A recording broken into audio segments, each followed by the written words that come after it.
PFF is running one of their biggest sales ever. 40% off a PFF Plus subscription right now using the promo code BLACKFRIDAY. That means that you get everything fully unlocked. You get the grades, you get the stats, you get all the fantasy advice, the betting advice, which our new player prop tool is available on web as well to make you a smarter, better. You've got all of the draft analysis, the free agency analysis, all of that great stuff. Subscribe.pff.com to get 40% off a year-long PFF Plus subscription. Get it now.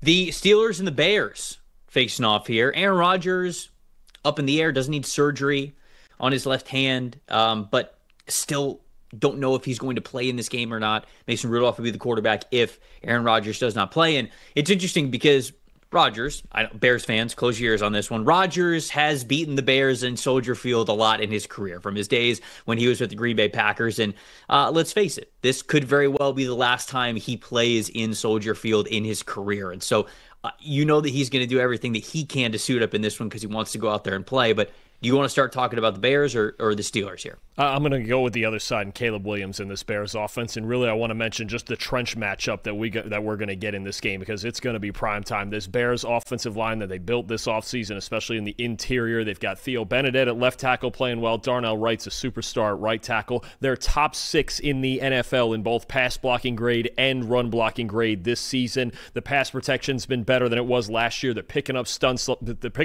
better, things like that. Just mentally have been better up front. And then the run blocking's been outstanding lately, opening holes for DeAndre Swift and Kyle Monangai in that run game. The Steelers' defensive line, as we know, is the best part of their team. TJ Watt, Nick Herbig, Cam Hayward. If Alex Highsmith is back healthy, obviously adds to that. And I find it an interesting dynamic, not only the trench matchup, but the challenge for the Steelers in this game is going to be outside zone running from the Chicago Bears. We saw them struggle with that with Tanner Engstrand's outside zone system, which is the same as Ben Johnson's back in week 1 when the Steelers played the Jets. They've struggled with it for a time because I think their defensive tackles especially, they're very good, they're very stout between the tackles, but when you make them move laterally, they have a little bit of issues moving with the offensive line. I think Ben Johnson's really going to attack in the run game first like he's been doing in recent weeks. He's going to lean on Drew Dahlman and Darnell Wright in this offensive line to get it done on the ground first and not put too much pressure on Caleb Williams once again in obvious passing situations. There's going to be times where he has to make plays outside the pocket and evade pressure against this great pass rush, but to me,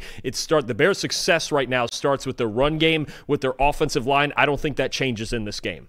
Yeah, and I think that the Bears will have, I don't know exactly which part of their passing attack they're going to lean into more. Like some weeks, like last week, for example, it was their 2 tight ends, right? It was Cole Kmet, it was Colson Loveland. In weeks prior, it's been the wide receivers. Which personnel group are they going to kind of lean into a little bit more to attack a Steelers secondary that really has struggled throughout this season? But that's what I'm looking forward to seeing on the Bears side of things, because I talked about this in the review show. I finally feel like Caleb Williams and the Bears offense is very comfortable going to whatever they want on the depth chart for their passing attack week in and week out. Like sometimes I felt like Caleb was only comfortable throwing to Rome Odunze, and then it was like, okay, well, maybe it's only tight ends, but now he's just expanded, and I think the whole roster is at their disposal. So very curious as to see how they deploy some of their best passing weapons in this one. On the Steelers side of things, you look at the Bears secondary. We know the Steelers secondary has struggled, but so has the Bears, to be honest with you.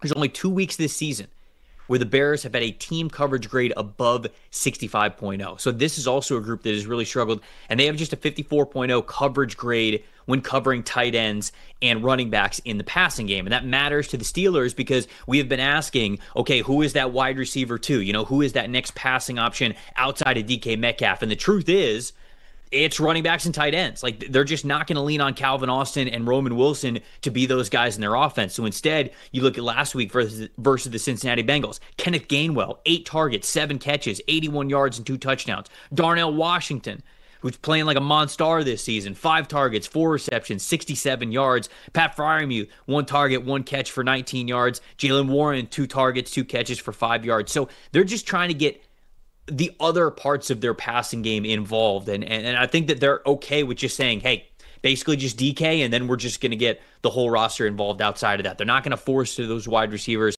That's just how they're going to play. I think you're going to see, more potentially like 21 personnel, 12 personnel, things where you're getting 2 backs or 2 tight ends on the field to really try to stress out that Bears defense and that coverage unit, maybe win with a little bit of size in that regard. I think the Bears do win it. Aaron Rodgers' injury scares me a little bit here.